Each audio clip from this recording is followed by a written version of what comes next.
Hello everyone, I'm Tom and this is Rhonda. Hi. And welcome to At Home with Tom and Rhonda. This is our getting to know you and you getting to know us video. And we'll get to know you by the comments that you post and the questions you ask and things like that. But we wanted you to know a little bit about us and our journey and what got us here. We met in Alaska. I was there. I'd always wanted to go to Alaska, and I got a job opportunity as an acute care manager there at Kotzebue, Alaska. And then I met Tom. He was a paramedic, later became an RN, got his, he now has his master's. But that's how we met, and big little village of Kotzebue, Alaska. I was walking in the door. I had recruited a buddy from Oklahoma named Greg. I walked in the door where Rhonda's office was in the little clinic there, and I said, let's go see who the boss is. And we walked around the corner, and all of a sudden there's this very attractive blonde sitting behind the desk. And I said, whoa, she's gorgeous. I don't know, she's gonna be my boss? And Greg laughed, and we went on, and later on I was very attracted to her, but I wouldn't say anything, I wouldn't act like it, I didn't want anything to cause me to make her uncomfortable or lose my job when I'm in the middle of the Arctic Circle. But one night Greg invited us over for dinner at his little apartment. Now you have to remember, this is Kotzebue, Alaska. You can look it up on the internet. There's nothing but snow and ice for miles and miles. And he invited us over there, and he fixed dinner for us. And he Same said, icicle was there a year later. Yeah. In July, but it stayed there all year long. yeah, it just didn't melt because it's always freezing. Yeah. The funny thing was, I was attracted to her, but I didn't know she was attracted to me. So she thought that I didn't like her.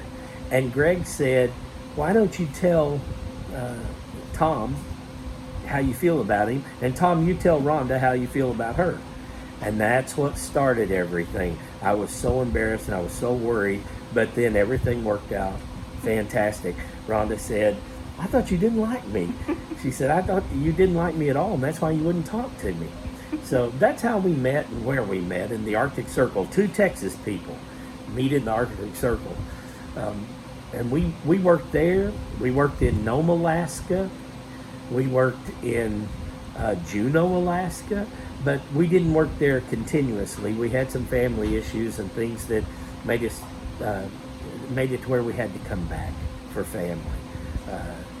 The first time we came back from Nome, Alaska, where the Iditarod ends, we were working there, and Rhonda's brother had developed a brain tumor, and it was her little brother, and her sister called Julie, and they didn't know what they were going to do. They were all distraught because it's a very close, tight-knit family.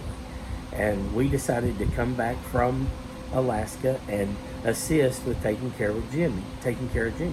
And then he passed away, and we said, well, let's go back to Alaska and see if we can't continue our income and our jobs there. You got an offer in Juneau, Alaska. Yes, I did, at Bartlett Regional Hospital. That's when I started doing case management. That's right. And then we went to Juneau, Alaska, and we started working there, and everything was going great. And then Rhonda's mom came down with cancer. So we came back to Texas and assisted with taking care of her until she passed away. And Rhonda and I had a long talk and decided we're not going back to Alaska anymore. It's too stressful on the family. It's too hard on us. And really, we're not making any money because we're spending it in travel to and from. Because I don't know if you've ever moved to Alaska, but it's a very expensive venture. We got to Juneau by ferry, though. Yeah, that was beautiful. We had a ferry cruise from Washington to Juneau. Yes, we drove all the way up to Bellingham, Washington, and we went through several states, of course, and got to see a lot of the countryside. We were working like on a tornado and an ice storm, and Yes. every weather we went through it to get That's to true. work. We were passing through one of the toll booths, and I told the lady that was there that the truck behind me is also with us, and she said, "Well, y'all know there is a tornado warning right now in effect in this area." And I said, "No, I didn't know that. Please do not tell the lady in the blue truck. Just let her drive through. I'll pay her toll now." So we went ahead and drove on through, and I think that was in Kansas. I'm not sure, but I think it was. We went through Kansas, and we stopped at a motel. The storm was blowing like crazy. And when we got to the motel and checked in and got to our room, I said, "I didn't want to tell you, but there was a tornado warning." She said, "Oh my gosh."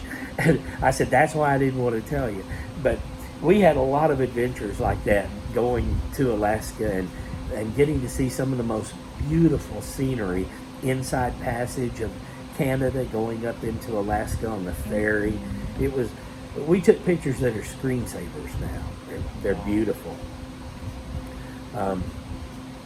Then This is Joji. She had to say hi. She kept crying. That's why I was reaching for. Joji's our Yorkshire Terrier who wants attention just like all a little the way, kid. All the way. She's And a if little you scraggly muffin don't right now. give it to her, she won't stop. Yes. Well, when we came back from Alaska that time, and we had been helping take care of Rhonda's mom, we didn't have a place to live. So we moved in with our son, Johnny Lee, and we stayed in his back bedroom. Now, you're talking about two people in their 60s living in their son's back bedroom.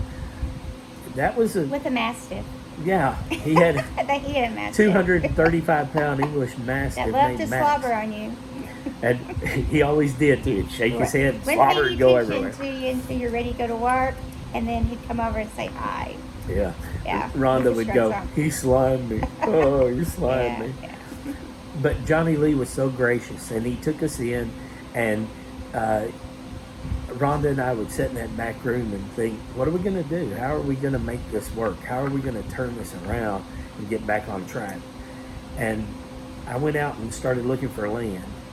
Because remember, we've been traveling a lot, so we didn't have any money left. It was all eaten up in expenses.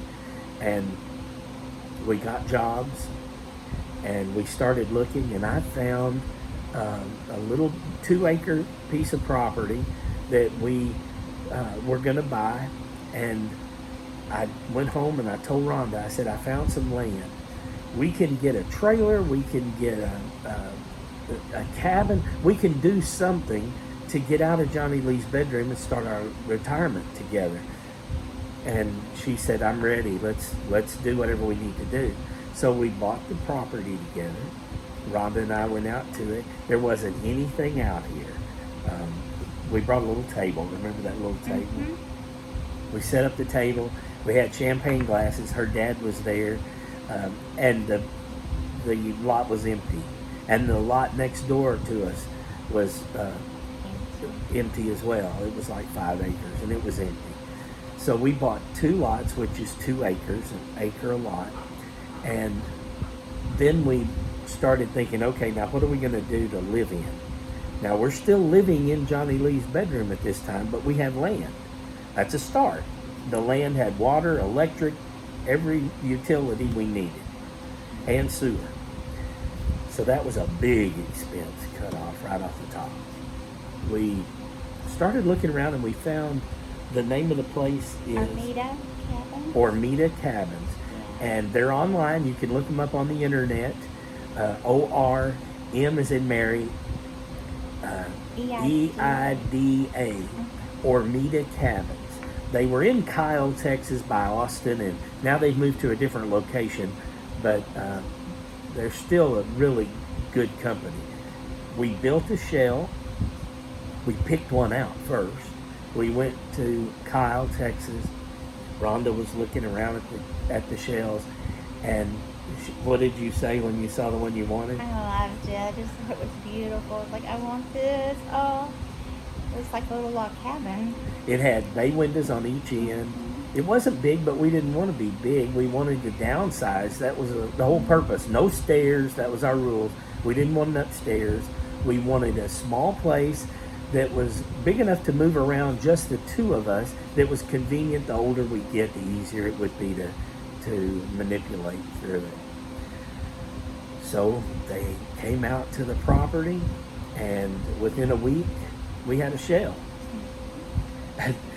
I started thinking, okay, we live in Fort Worth. The shell's in Terrell, which is an hour and a half away. How are we going to make that work? There's no way that we will build it every day, work on it, if we're living in Fort Worth. We'll be too tired after working all day. So Rhonda agreed. Yeah. And it was summer. It was hot. In fact, I think it was July. And we were miserable.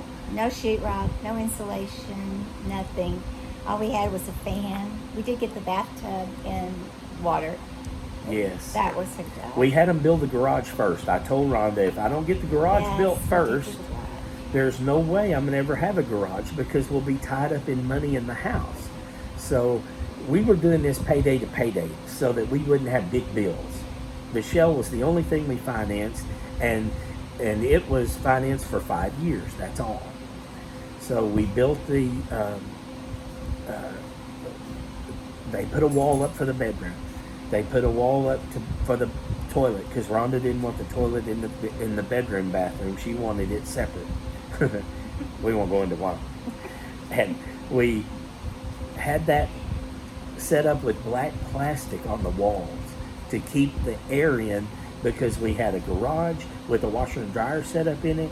We had electric, we had water, and we lived on the floor on a mattress in the bedroom surrounded by black plastic. I can't think of a much better motivator to get your house done than that. So we started working on it, and every day, I'd never built anything. I'm not a builder. I'm a nurse and a paramedic. Rhonda has a family of builders, but she's a nurse. She doesn't know anything about it. So we got on. Yes. We learned to. We put the insulation up. My dad and my nephew, Tristan, they came over and they sheetrocked it for us. It was such a family work.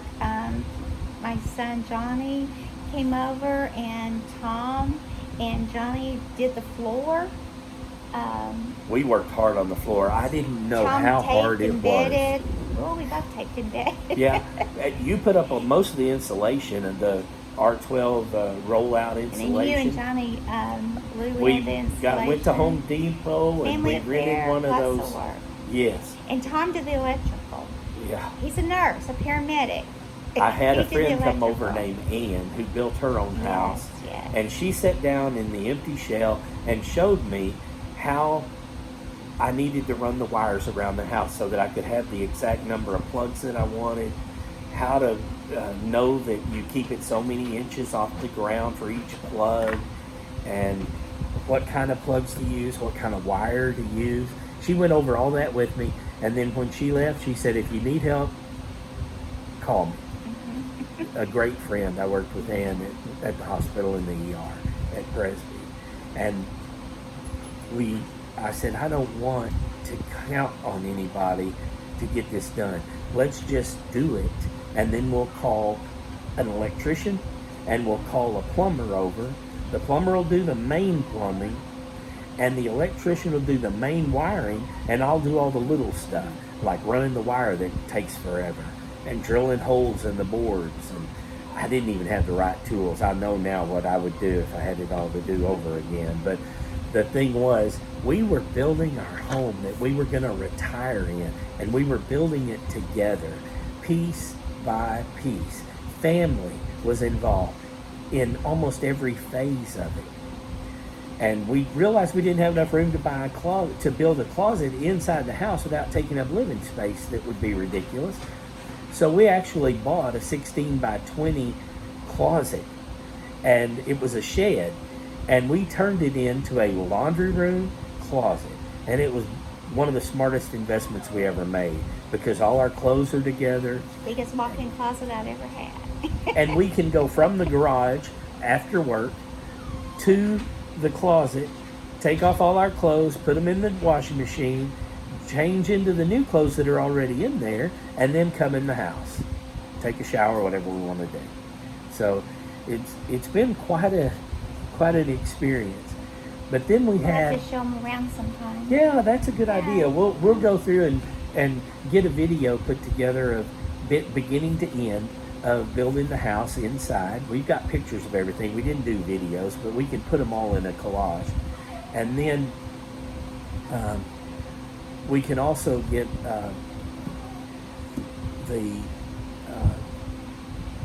I forgot what I was going to say. That's a sign of getting older. We'll put the videos together. We'll show you what it was like. Maybe set it to music, do something fun. And then they'll get to see all the goats and the chickens and Yes. the quails and... I showed you a little video Yeah. of most of our animals already, but you had no idea about them. I just showed the animals. So as you get to know us, you'll get to know them because they're a big part of our life now. Like Joji, who won't quit crying, and Diamond just had 8 pups. She's an English cream golden retriever, and we'll show you videos of all the animals. We got everything settled. Who comes knocking at the door one day? Oh, I put them in Jared and Jason. Yeah. Jared and Jason, who now live next door, but they were sent to the wrong property to look at. It was the property right next to ours. They weren't even supposed to be at that property. They came to our door, knocked on the door, and said, "Would you mind if we toured your house, because we want to do exactly what it looks like you're doing, and we want to see what it's like." And I don't think we were sent to the right place, but while we're here, we might as well, if you don't mind, look around. So I said, "Sure, come on in." I was kind of excited about it because I'd never shown anybody what we had done. So they walked around. They said, "Well, we were worried that it wouldn't be cool enough. What are you using for air conditioning, because it's really cool in here?" I said, "We've got one windy unit, and it cools the whole place." And they said, "Okay, we can do this," because their shed that they bought was a few feet longer than ours, just as wide, but a few feet longer. And when you build a cabin or you get a shed, it doesn't matter. They're both the same. It's just walls and a roof. If you don't have anything else on it, you're doing everything else. So they got really excited. Next thing you know, they bought the land next to us, even though that wasn't where they were sent. And we met them for the first time that day. Then they're out there every day. What are they doing every day in the heat of summer? They're working on... They're drilling holes to put up a fence. That's the first thing they getting did. their place started. Yeah, and they did great. They I did. fell in love with the fence they did. Oh yeah, they did a really rustic looking fence that is actual trees that they put all the way around the property. And I mean, it's a 250-foot fence. It's a big fence. And then they added to it later. But when they did that, I would run electric to them and water and all that to try to keep them at least hydrated, because we just did all that. I knew exactly how it felt. And they kind of motivated us to start with the animals. They had some chickens. We decided to get some chickens, and then they got some goats. We got some goats. Yeah. Quail. Yeah. Jason and Jared were doing quail back then, and so we started quail. We love quail eggs. Now we're stuck. We love them. And it's a good thing, because now when our goats get out or his goats get in, it's just like one big happy little family. Yeah, we share everything. They all intermingle with each other. The turkeys. The turkeys, if those 2 male turkeys ever get on my side, I'm going to have a pregnant turkey, because we have a lot of interest. And you can see a trail, I'll show you. There's a trail back and forth of dirt where those male turkeys are going back and forth on Jared's property, trying to see what they could do to get over here to what we call Juliet, our female. So now you know us. Yeah, that's our story in a nutshell. That's how we got here. We lead busy lives. Rhonda works full We work time. full time. What do you do? I'm a nurse case manager at the hospital. And I'm an RN in the ER. Yeah. And we Very met. busy, stressful job. We met doing the the same thing we're doing now, except Rhonda was in the emergency room with me. They wouldn't let us work together when I became a manager, so she picked case management, and she's glad she did. But we live busy lives. We work full time, trying to get ready for retirement. We have a plan though now. We have a home. We have acreage. And 5 years ago, we were living in our son's bedroom. The reason I say that is because I want you to know that if you're sitting out there thinking, it's too late, I can't do this, I don't know what I'm going to do to retire, I can't change jobs, you're depressed and you're thinking, I'm just stuck. You're not. All you have to do is say, I need to make a change. I want to make a change. And then take the steps. Plan together as a family, though. Don't one person just go off and do it, because that never works.